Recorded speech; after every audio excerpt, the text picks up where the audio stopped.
各位同學，大家好，我姓關，英文名叫 Tim。今次好高興受到古學金融學會嘅邀請，擔任呢次 AI 課程嘅導師。過去20年，我主要嘅工作範圍係喺 IT 同人力資源管理方面。我亦曾經喺全球10大嘅半導體企業啦、香港上市公司、初創企業甚至中小型企業入邊服務。我本身係主要係喺幫助呢啲企業咧，喺佢哋嘅部門啦、工作流程上邊做一啲數位轉型嘅工作嘅。而最近5年，我比較集中喺香港政府入邊嘅一啲部門處理佢哋嘅一啲 AI 技術方面嘅項目。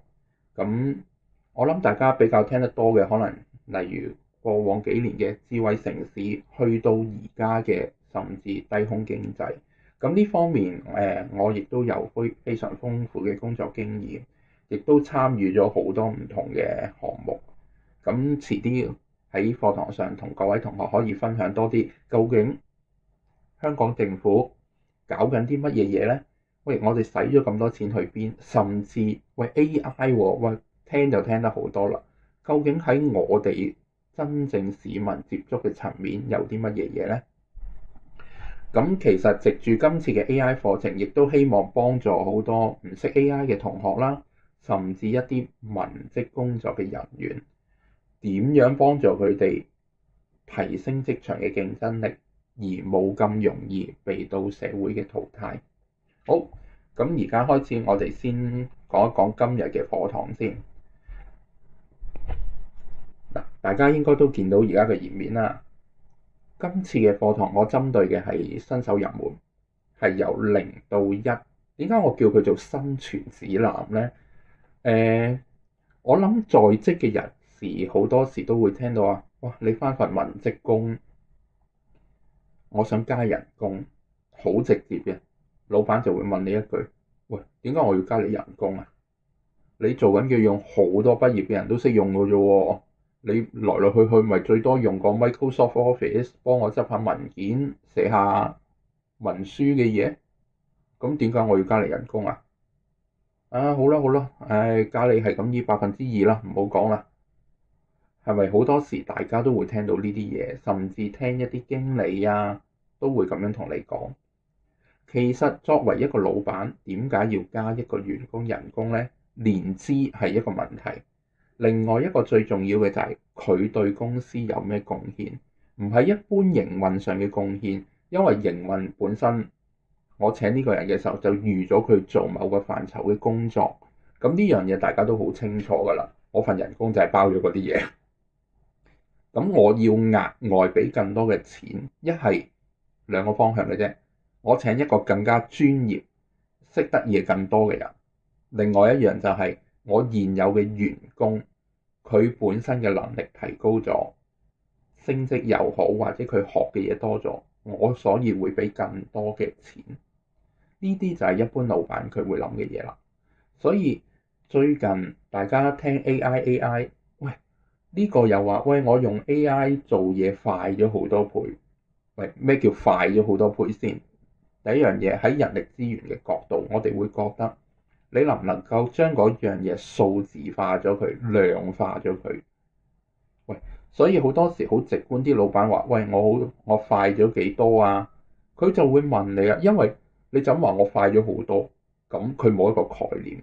但係你如果用一個數字方式嚟到表達呢，咁佢就會比較容易理解到你所講嘅嘢。呢啲亦都係我哋所謂數據化，亦都衍生到跟住落嚟，我哋喺 AI 成日會聽到嘅大數據方面嘅事。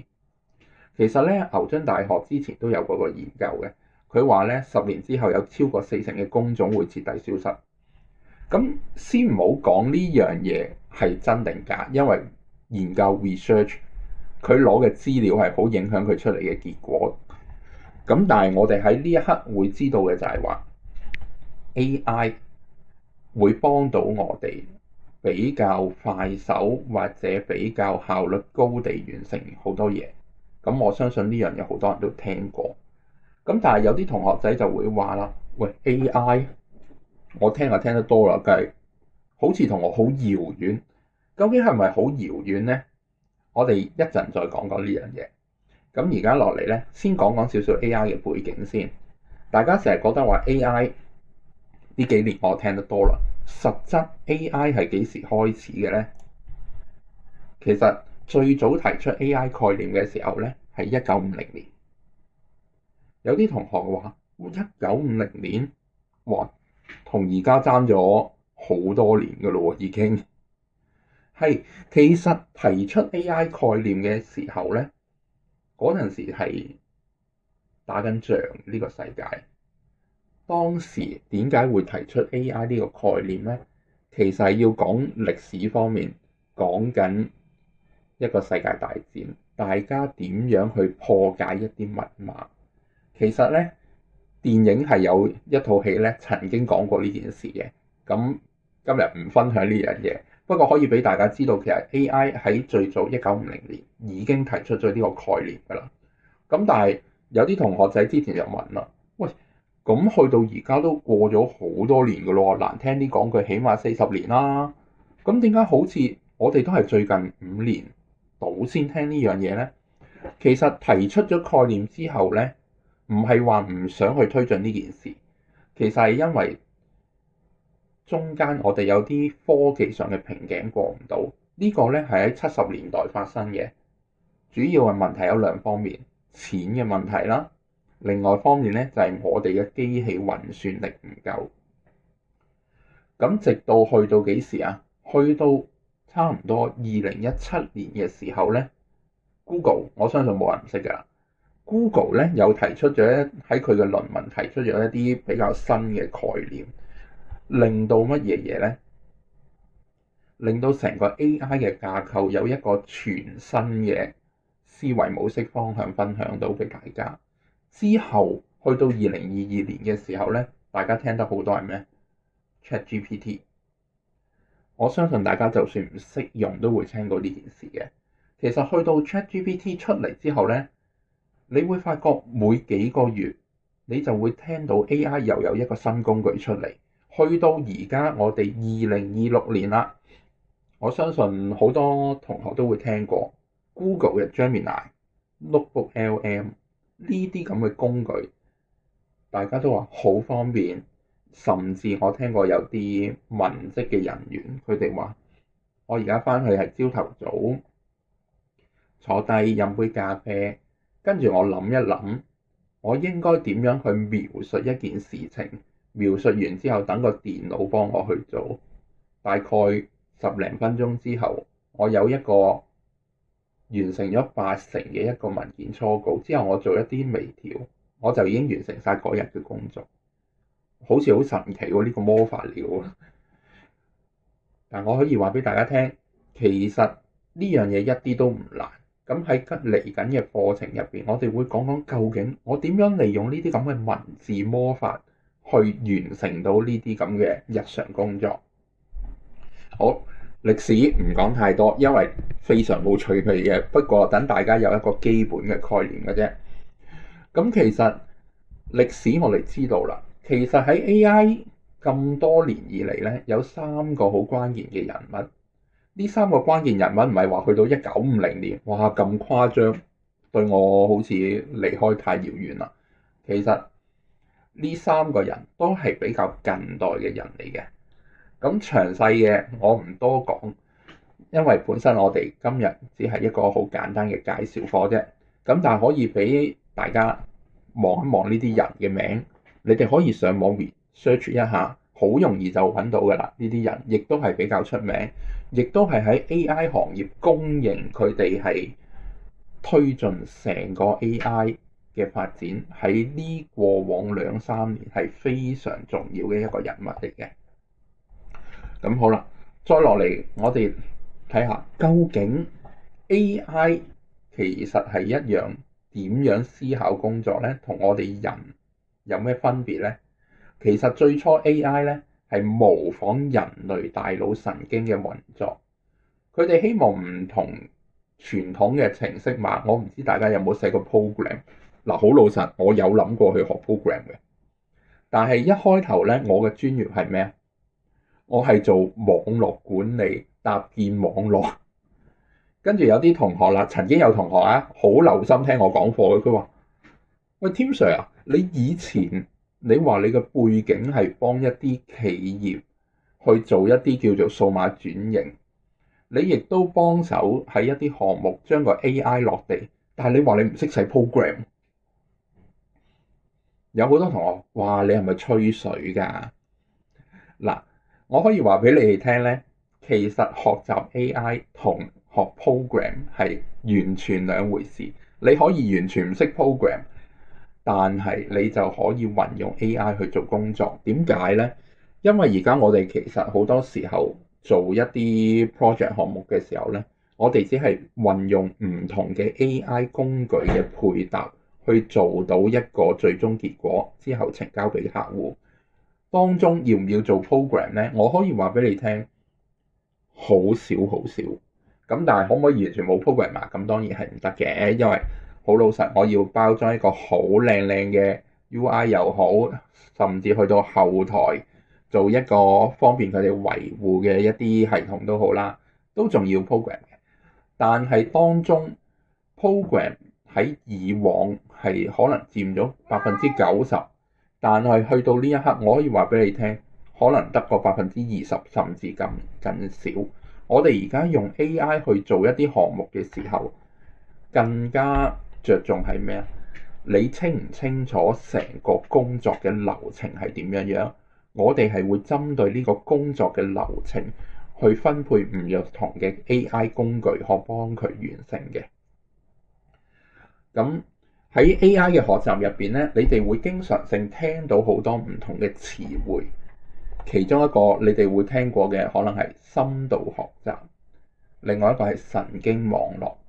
其實呢個就係一個人類嘅大腦點樣去運作嘅一啲詞彙嚟嘅原本，只不過而家落咗喺 AI 方面呢，我哋將佢點樣去結合再解釋，嚟令到嗰個 AI 知道點樣去學嘢，咁方便我哋去做事嘅啫。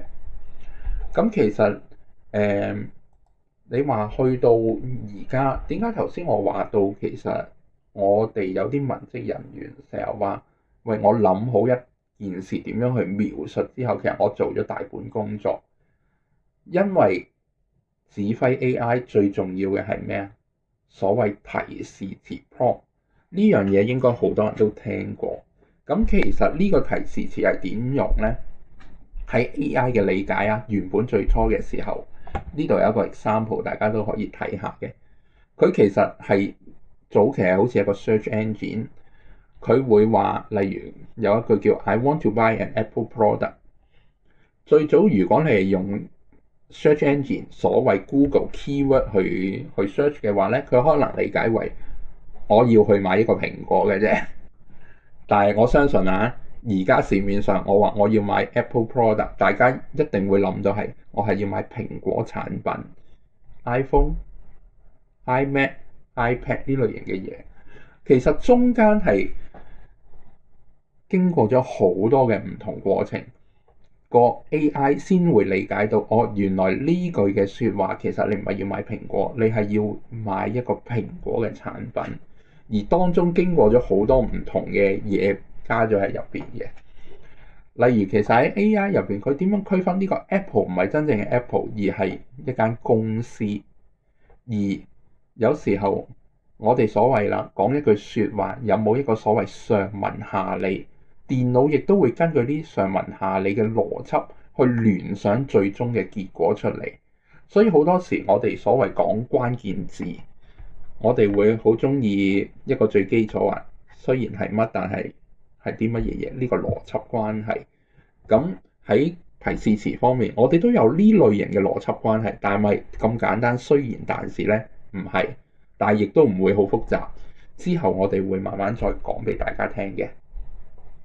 咁好啦，其實喺 AI 工程入邊啦，我哋經常性會聽到嘅 keywords 啦，有呢啲嘅。咁好多時大家基本上都會了解過㗎啦，咩 AI 啊、machine learning 啊、deep learning 啊，嗱呢啲一定聽過嘅。咁甚至去到你話哇，而家嘅所謂咩生成式 LI 啊、LLM 啊、NLP 啊，呢啲都會係嘅，都會聽過，或多或少啦。理唔理解？我相信你求其揾一個學生問，聽過咯，但係唔知咩嚟咯。咁喺嚟緊嘅課程入邊咧，我哋會分開唔同嘅 module，我哋會稍微詳細啲講多少少，因為嗰個係入門班，唔想你哋太沉悶聽咁多呢啲嘢。我哋呢個課程其實會着重於咩呢？實際嘅操作，所以呢啲背景嘅概念呢，我哋會輕輕帶過，反而我哋會更加多嘅內容喺邊呢？點樣去操作嗰個工具，令到成件事好完美咁呈現喺你眼前，之後交俾你老細。呢個先係呢個課程我哋嘅核心。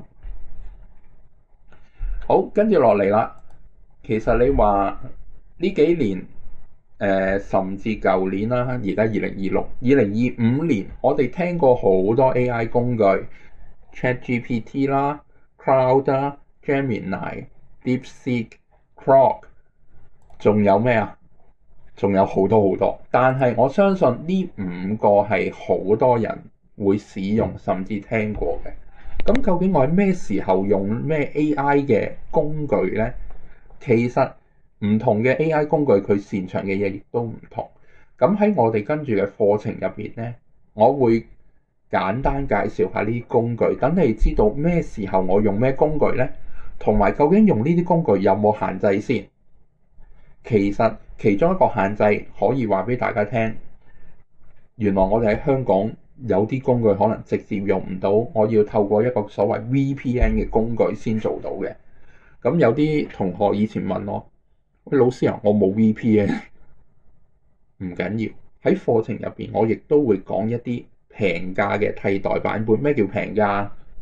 俾好少嘅錢，甚至去到免費，但係你用到嘅功能係同呢啲主流嘅工具係接近類似嘅。咁嗱，呢方面嘅工具其實我之前都做咗一個 summary 嘅，邊啲要用 VPN，邊啲唔使啦，佢哋嘅理念啦，佢哋個強項喺邊？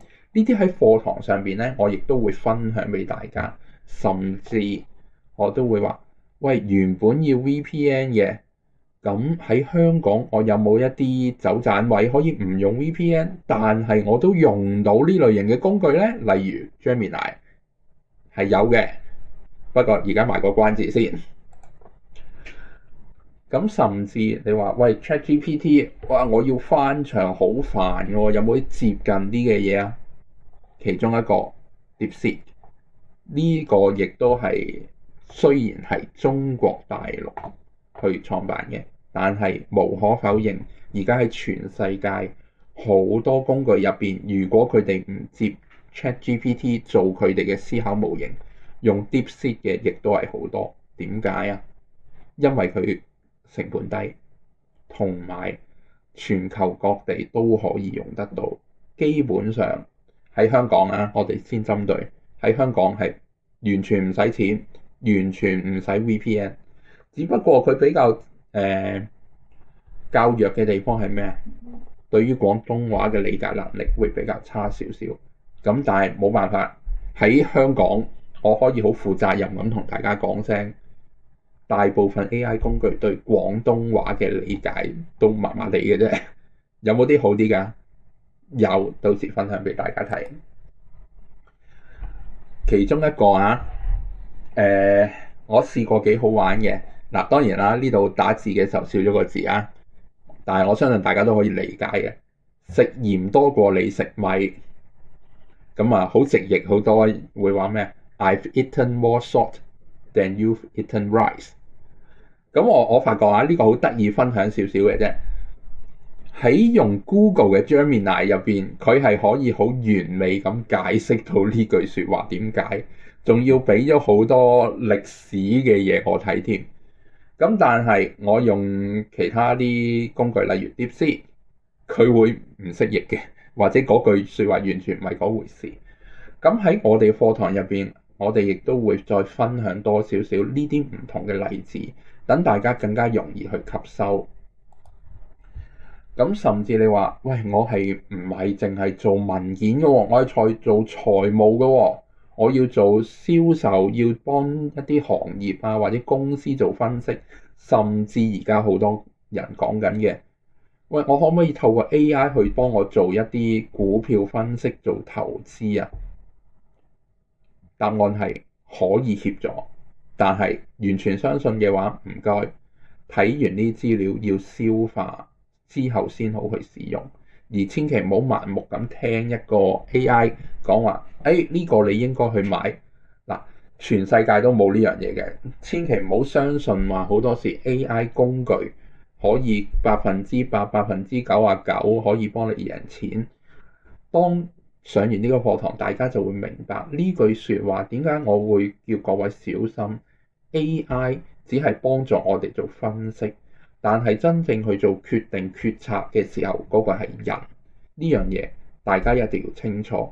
我哋使用 AI 唔係想佢替代我哋係希望 AI 幫助我哋減輕一啲工作之後出更好、更高效率嘅效果啫。咁其實喺咩情況用乜嘢 AI 工具，其實我哋有一個邏輯嘅。咁呢啲嘢我哋到時都會分享，因為喺呢啲邏輯上邊，例如好簡單，我要寫一篇文章。點解我會寫文章？可能我做文書，我係行政人員；可能我係做 social media 嘅，我要寫一個 post。究竟係用啲咩會最好呢？嗱，好簡略，我會有一啲概括嘅，但係我係咪一定要咁跟啊？唔係，點解？因為我喺香港，有啲 module，啱啱我哋都提過，佢可能同廣東話、同國內市場、香港市場嘅認知冇咁好，咁我哋就要取捨，睇下用邊啲工具會比較好啦。咁呢啲喺跟住落嚟嘅課堂，我哋都會詳細咁講解嘅。咁所以大家喺今次嘅實戰課程入邊，哪怕係一個好簡單嘅入門課，大家都唔需要擔心話，喂，其實我冇乜嘢可以學到嘅喎。千祈唔好咁講，因為其實而家就係你哋學 AI 最好嘅時候。好多人而家仲諗緊，我再睇定啲，我再等佢再普及啲，就係呢個等字令到你唔能夠走喺人哋前邊。當每個人都完全熟悉啦，好普及嘅時候，你先熟習呢樣嘢，你個價值會有幾高呢？就等於好似而家我哋所謂做文職工作，所有人都識做，所有人都識用電腦用 Office 嘅時候，咁我去考慮嘅嘢就唔係話普通你識用咩工具啦，我可能要考慮嘅你嘅學位係咩啦，你嘅年齡係乜嘢啦。雖然香港話有年齡歧視，但係我可以同大家講，呢個亦都係好多公司會考慮，因為唔同嘅崗位對於精神啊、體力啊係會有唔同嘅，唔同年齡佢哋嘅考慮係會影響嗰個工作崗位。而家亦都係一樣，咁所以如果我話我係一個大學畢業生，但係我嗰個主修科目冇乜特長嘅時候，我去投一份文職工作，點解我要揾你啊？因為我識用 AI，因為我可以幫助公司利用 AI 減輕某啲流程。咁所以呢樣嘢希望大家亦都去注意下，而唔好等到所有人都識啦，我先去學，咁就冇意思噶啦。咁今次我哋嘅入門基礎呢，因為股學金融學會嘅教授同我都係好多年嘅朋友啦，所以今次我哋會比較一個優惠嘅價錢俾大家嘅。咁其實當時我同佢講話，喂，咁嘅價錢啊，跟住佢話，喂，唔好啦，當幫多啲同學認識 AI 啦。咁所以今次我哋打咗一個好平嘅價錢，800蚊。咁時數已經唔係以往嘅7.5啦。基本上我哋會去到8個鐘甚至9個鐘嘅。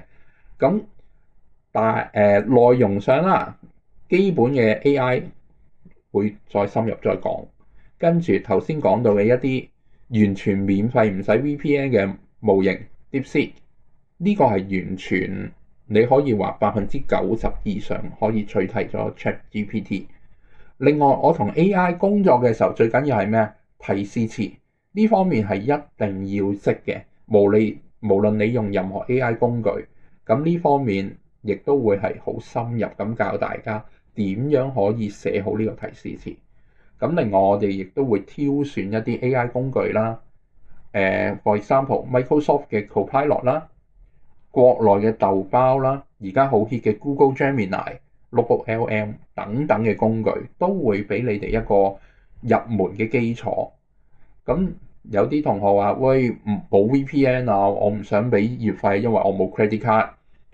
我亦都會揀一啲平價替代嘅工具去俾你哋去嘗試去使用。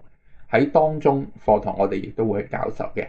咁希望大家完成咗呢個課程之後，起碼就係話我出到嚟同人講我有個底氣，甚至面試而家開始已經有人問㗎啦呢個問題。平時有冇用 AI 幫助你工作？咁起碼你話我有呢類型嘅使用學習過，我亦都有嘗試去結合工作利用。咁究竟結合工作利用喺邊？課堂我會講呢個，亦都幫到你哋面試嘅。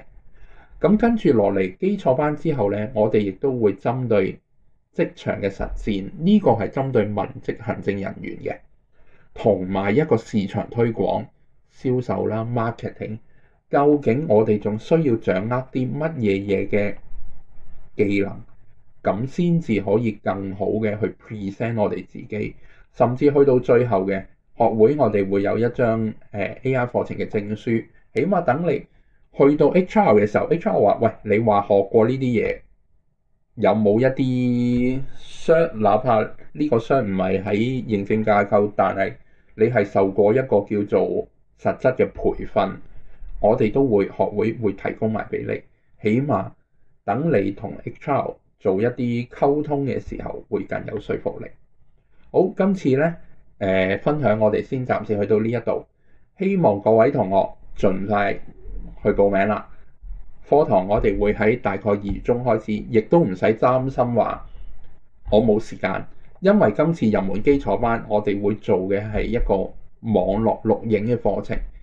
係方便到同學，你隨時隨地喺2-3個月內，你可以無限次重睇，哪怕睇完一次唔記得，冇問題，你可以重複睇。